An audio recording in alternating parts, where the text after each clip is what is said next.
എന്തിനാടോ ഇങ്ങനെ ഉള്ള വില കളയുന്നത്? അതാ ഞാൻ ആലോചിക്കുന്നത്. ആ കീർത്തി ചക്കർ ഇറങ്ങിയപ്പോഴും രോമാഞ്ചമായിരുന്നു നമ്മളെ രവിയേട്ടൻ, രോമാഞ്ചം.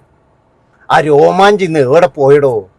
CJPന്റെ സമരെല്ലാം തീർന്നു, പുലിവാല് പിടിച്ചിരിക്കുന്നത് നമ്മളെ മേജർ രവി മാത്രമാണെന്നാണ് എനിക്ക് തോന്നുന്നത്. കാരണം എന്താ വെച്ചാൽ ആകെയുള്ളൊരു ആശ്വാസം എന്ന് പറഞ്ഞു കഴിഞ്ഞാൽ ലാലേട്ടൻ എന്ന് പറഞ്ഞുകൊണ്ടിരിക്കുന്നതായിരുന്നു. ഇന്നിപ്പോഴെന്ന് പറഞ്ഞു കഴിഞ്ഞാൽ ലാലേട്ടൻ്റെ വീടിൻ്റെ പടി പോലും കയറരുത് എന്നാണ് ഇയാളോട് പറഞ്ഞത് എന്നാണ് എനിക്ക് മനസ്സിലായത്. വേറെ ഒന്നുമല്ല, വിസ്മയുടെ പ്രതികരണത്തെ താൻ എതിർത്തിട്ടില്ലെന്ന് മേജർ രവി ഇന്നിപ്പോഴും വന്ന് പറഞ്ഞിരിക്കുകയാണ്. മേജർ രവിയോട് മോഹൻലാൽ പറഞ്ഞിരിക്കുന്നത് എൻ്റെ വീടിൻ്റെ അയൽവക്കത്ത് പോലും ഇനി വന്നു പോകരുത് എന്നാണ്, എൻ്റെ പേര് പോലും ഉച്ചരിക്കരുത് എന്നാണ്. അതായത് ഇനി വീട്ടിൽ വന്നു കഴിഞ്ഞാൽ ചിലപ്പോഴും പണ്ട് ഉണ്ണിമൂന്തൻ ചെയ്തതിനെക്കാട്ടിയും വലുതാണ് ഈ വിസ്മയും അതുപോലെ പ്രണവും മോഹൻലാലും ചെയ്യാൻ പോകുന്നത്. അതുകൊണ്ടാണ് മോഹൻലാൽ പറഞ്ഞത്, എൻ്റെ മേജറെ നീ ഇനി ഇങ്ങോട്ട് വരണ്ട, കാരണം എന്താ വെച്ചാൽ നീ ഇനി എനിക്ക് ഫ്രണ്ടും അല്ല, ഒരു തേങ്ങാക്കോലിയല്ല, എടുത്തോണ്ട് പോടേ, നിന്റെ ഒരു ഫ്രണ്ട്ഷിപ്പും ചട്ടി എന്ന് പറഞ്ഞിട്ട് ഓടിച്ചു വിട്ടു എന്നാണ് എനിക്ക് തോന്നുന്നത്. അതായത് ഇയാൾ ആരാടേ? അതാ എനിക്ക് മനസ്സിലാകാത്തത്. അതായത് ഈ വിസ്മയ കൊച്ച് എന്ത് പറഞ്ഞു കഴിഞ്ഞാൽ, ഒരു 10-34 വയസ്സുള്ള ഒരു കൊച്ച് അത് എന്ത് പറഞ്ഞു കഴിഞ്ഞാൽ അതിന്റെ അഭിപ്രായം പറയാൻ അതിന് സ്വാതന്ത്ര്യമില്ലടി. അത് കോൺഗ്രസ് ആണെങ്കിലും മാർക്സിസ്റ്റ് ആയാലും ഇവൻ എന്താ വിചാരിച്ചിരിക്കുന്നത്? ഈ മേജർ എന്ന് പറയുന്ന ആൾ വിചാരിച്ചത് എന്താണെന്ന് വെച്ച് കഴിഞ്ഞാൽ, ഞാനാണ് എല്ലാം, എല്ലാവരും ഞാനാണ്, അതുപോലെ തന്നെ എന്ന് പറഞ്ഞാൽ മോഹൻലാലിനെ നിയന്ത്രിക്കുന്നത് ഞാനാണ്, മോഹൻലാലിനെ എല്ലാം കൊണ്ടും എല്ലാം ആക്കിയത് ഞാനാണ് എന്നുള്ള ഒരു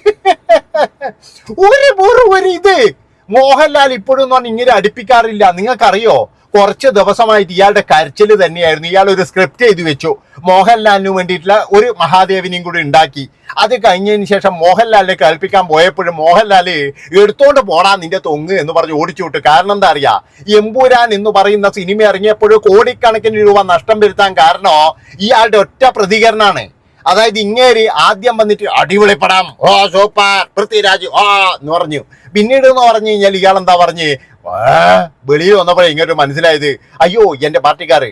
അതിൻ്റെ ഇടയിൽ രവിയേട്ടൻ ചെറുക്കനെ കോൺഗ്രസ് ആയിട്ടുണ്ട് ഒരു വർഷം, അത് നിങ്ങൾക്കറിയാം. അതായത് രവിയേട്ടൻ്റെ പരിപാടി എന്താ വെച്ച് കഴിഞ്ഞാൽ കോൺഗ്രസിലും മാർക്സിസ്റ്റിലും എല്ലാവരും ഒരു പിടുത്തം ഉണ്ടാവും. ബിനീഷ് കോടിയേരിക്ക് എല്ലാ സിനിമയിലും ഓരോരോ ചാൻസ് കൊടുക്കും. എന്തിനാ അറിയാം, അന്ന് ആഭ്യന്തരമന്ത്രി നമ്മുടെ സഖാബ് കോടിയേരി ബാലകൃഷ്ണനാണ്. അപ്പോൾ ആ ബൈക്ക് ഏതെങ്കിലും ഒരു പ്രശ്നം വന്നു കഴിഞ്ഞാൽ കോടിയേരിൻ്റെ ഒരു പിടിപാട്. പിന്നെ എന്ന് പറഞ്ഞു കഴിഞ്ഞാൽ ഇങ്ങനെ പലരെയും പോലത്തും അതിലൊരു പിടിപാട്. അങ്ങേർക്ക് എന്ന് പറഞ്ഞു കഴിഞ്ഞാൽ കോൺഗ്രസിലും മാർക്സിസ്റ്റിലും അതുപോലെ തന്നെ BJPയിലും നല്ല പിടിപാടുണ്ട്. അത് ഉറപ്പായിട്ട് ഞാൻ പറയുന്നത്. അല്ലാതെ എന്ന് പറഞ്ഞു കഴിഞ്ഞാൽ അങ്ങനെ എന്താ പറയേണ്ടത് എന്ന് വെച്ചാൽ എല്ലാവരും മക്കൾക്കും ഓരോരോ ചാൻസ് കൊടുക്കും. അതാണ് അതിൻ്റെ ഇത്. അല്ലാതെ ബിനീഷ് കോടിയേരിനെയൊക്കെ പട്ടാളക്കാരനാക്കിയിട്ട് നമ്മൾ കണ്ടതല്ലേ കുരുക്ഷേത്രത്തിൽ എന്ന് പറഞ്ഞിട്ട് ഭയങ്കര റോളാ കൊടുത്തിരിക്കുന്നത്. ആ സൗണ്ട് കേട്ടപ്പോൾ തന്നെ എന്ന് പറഞ്ഞു കഴിഞ്ഞാൽ ജനങ്ങളുടെ കിളി പോയി കിടന്ന്. അന്ന് കോക്ക് ഉണ്ടായിരുന്നെങ്കിൽ പൊന്ന് ബിനീഷിന് ഇപ്പോഴില്ലേ കോക്ക് ഇങ്ങനെ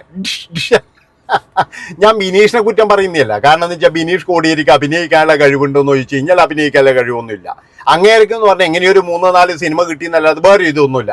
ബിനീഷ് കോടിയേരിക്ക് ചേരുന്നത് രാഷ്ട്രീയം തന്നെയാണ്. അല്ലാതെ എന്ന് പറഞ്ഞു കഴിഞ്ഞാൽ അഭിനയമാണെന്ന് എനിക്ക് ഒരിക്കലും തോന്നിയിട്ടില്ല. അതായത് രാഷ്ട്രീയം ചേരും അങ്ങേർക്ക്. ആ രാഷ്ട്രീയമാണ് അങ്ങേർക്ക് വേണ്ടത്. കാരണം എന്താ വെച്ച് കഴിഞ്ഞാൽ അച്ഛൻ്റെ പാത പിന്തുടർന്നുകൊണ്ട് രാഷ്ട്രീയക്കാരനായിട്ടുണ്ടെങ്കിൽ കുറച്ചും കൂടി ഗുണം തന്നെയാണ് എന്തൊക്കെ പറഞ്ഞു കഴിഞ്ഞാലും.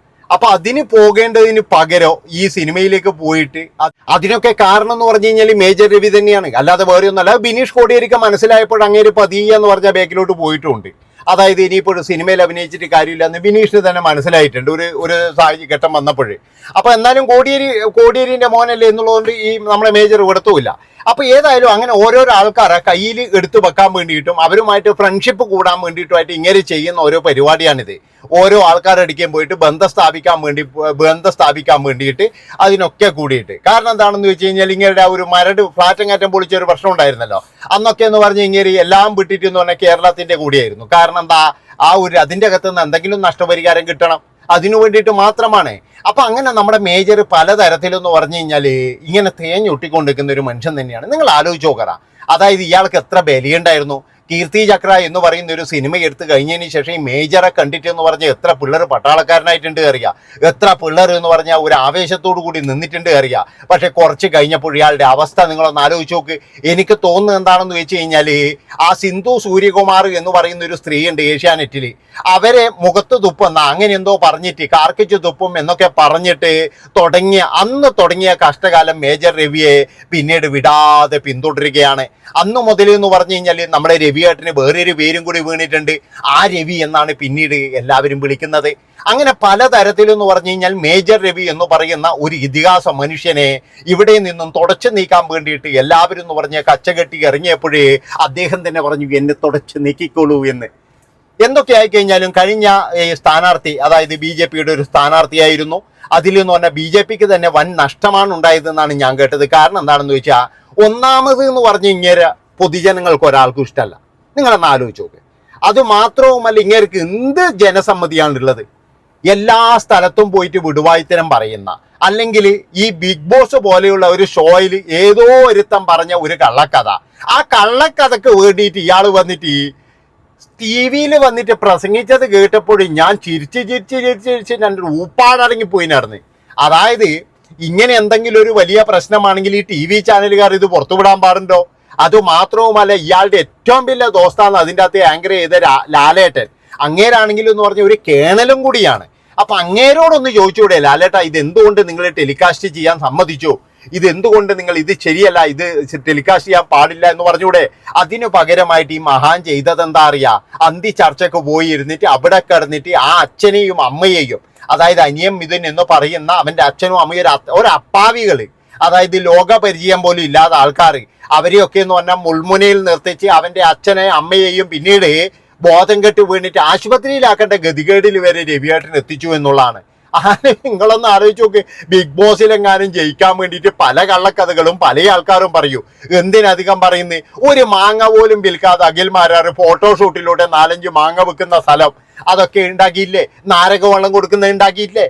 അങ്ങനെയെന്ന് പറഞ്ഞു കഴിഞ്ഞാൽ പലതരത്തിലുള്ള ഫോട്ടോസും വീഡിയോസും നമുക്ക് ഉണ്ടാക്കാം. അപ്പൊ അതൊക്കെ കണ്ടിട്ട് അയ്യോ ഇത് ശരിയാണ് എന്ന് പറഞ്ഞിട്ട് തുള്ളുന്ന എൻ്റെ പൊന്നി രവിയേട്ടാ, ഇപ്പോഴും നിങ്ങൾക്ക് കിട്ടിയത് എന്ന് പറഞ്ഞു കഴിഞ്ഞാൽ വലിയൊരു ശിക്ഷ തന്നെയാണ്. മോഹൻലാൽ എന്ന് പറയുന്ന ഇതിഹാസത്തിന്റെ മകള്, അവരെ അവരുടേതായ വ്യക്തിത്വത്തിൽ, അല്ലെങ്കിൽ മോഹൻലാൽ തന്നെ പലപ്പോഴും പറഞ്ഞിട്ടുണ്ട്, എൻ്റെ മക്കളുടെ കാര്യത്തിലൊന്നും ഞാൻ കൈകടത്താറില്ല. മോഹൻലാലിന്റെ മകൾക്ക് വേണമെങ്കിൽ ഇപ്പോൾ തന്നെ എന്ന് പറഞ്ഞ് 200 സിനിമയിൽ അഭിനയിക്കാമായിരുന്നു, 200 സിനിമ വേണമെങ്കിൽ നിർമ്മിക്കാമായിരുന്നു. പക്ഷെ എന്തുകൊണ്ടാണ് മോഹൻലാലിന്റെ മകള് എന്നുള്ള ലേബലിൽ പോയിട്ട് ആ കുട്ടി സിനിമയിൽ അഭിനയിക്കാതിരുന്നത്? കൃത്യമായിട്ടും അതിൻ്റെതായ ഫ്രീഡവും കാര്യങ്ങളൊക്കെ മോഹൻലാൽ കൊടുത്തിട്ടുണ്ട്. ഇപ്പൊ പ്രണവ് മോഹൻലാൽ എന്ന് പറയുന്ന ആ ഒരു ചെറുപ്പക്കാരന്റെ സിനിമ, ആ സിനിമ ഒരു ഡേറ്റിന് വേണ്ടിയിട്ട് ആൾക്കാർ ഇങ്ങനെ ക്യൂ നിൽക്കല. അപ്പോൾ അവൻ പറയുന്നതിന് അതിന് താല്പര്യമില്ല, ഞാൻ തോന്നുമ്പോഴും ചെയ്യും. അതാണ് അവര്. അതായത് അവർക്കെന്ന് പറഞ്ഞാൽ പൈസയും പണവും പ്രതാപവും ഒന്നും വേണ്ട, അതെല്ലാം ചെറുപ്പം മുതൽ ഇഷ്ടംപോലെ കിട്ടിയിട്ടുണ്ട്. പിന്നെ എന്തിനാണ്? എന്നിട്ട് മേജർ രവിയെ പോലെയുള്ള ഒരാള് ഇങ്ങനെ പറയാൻ പാടുണ്ടോ? എന്നിട്ട് അവസാനം പറയാണ് ആ കുട്ടിയോട് ഞാൻ സംസാരിച്ചിട്ടൊന്നുമില്ല, എനിക്ക് ആ കുട്ടിയോട് സംസാരിക്കാൻ പോകണ്ടാട്ടാ, ചിലപ്പോഴും തന്നെ ആട്ടുവെച്ച് വരുവാണെന്നുള്ള കാര്യം. എന്താ പറയുന്നതിന്? ഇനി എങ്ങനെയെങ്കിലും എന്ന് പറഞ്ഞു കഴിഞ്ഞാൽ ഇത് മോഹൻലാലിന്റെ മുന്നിലും ചെന്ന് ചാടണ്ട, ആ ഒരു ഇത് അടഞ്ഞു എന്നാണ് എനിക്ക് അറിയാൻ കഴിഞ്ഞത്. ഏതായാലും ഇത്രയും പറഞ്ഞുകൊണ്ട് ഈ ഒരു വീഡിയോ ഇവിടെ വെച്ച് വൈൻഡപ്പ് ചെയ്യാണ്. രവിയേട്ടൻ്റെ അവസ്ഥ വളരെ പരിതാപകരം തന്നെയാണ്. എല്ലാവരെയും സൂചിപ്പിക്കാൻ വേണ്ടിയിട്ടാണോ എന്നറിയില്ല, എല്ലാ രാഷ്ട്രീയ പാർട്ടിയുടെ ആൾക്കാരുമായിട്ട് വളരെയധികം അടുത്ത ബന്ധം പുലർത്തുന്ന നമ്മുടെ രവിയേട്ടന് ഇതൊരു കൈവിട്ട കളിയായി പോയി എന്ന് എനിക്ക് പറയാനുള്ളൂ. അതുമാത്രവുമല്ല, പിള്ളേരെ എന്തോ പറഞ്ഞു എന്നൊക്കെ പറഞ്ഞിട്ട് വേറെ കൊടുക്കാൻ പോകുന്നുണ്ട്. എന്തിനാടോ ഇങ്ങനെ ഉള്ള വില കളയുന്നത്? അതാ ഞാൻ ആലോചിക്കുന്നത്. ആ കീർത്തി ചക്ര ഇറങ്ങിയപ്പോഴും രോമാഞ്ചമായിരുന്നു നമ്മളെ രവിയേട്ടൻ, രോമാഞ്ചം. ആ രോമാഞ്ചം ഇന്ന് എവിടെ പോയിടോ? അതാ ഞാൻ ആലോചിക്കുന്നത്. കീർത്തി ചക്ര ഇറങ്ങിയിട്ട് കണ്ടപ്പോഴില്ല ഇങ്ങനെ പിടിച്ച് കെട്ടിപ്പിടിച്ചൊരു ഉമ്മോക്കാൻ തോന്നിയിട്ടുണ്ടാണ്. ആ മനുഷ്യൻ ഇങ്ങനെ ആയിപ്പോലും, ഒരു മനുഷ്യൻ ഇങ്ങനെ ആവുക എന്ന് പറഞ്ഞു കഴിഞ്ഞാൽ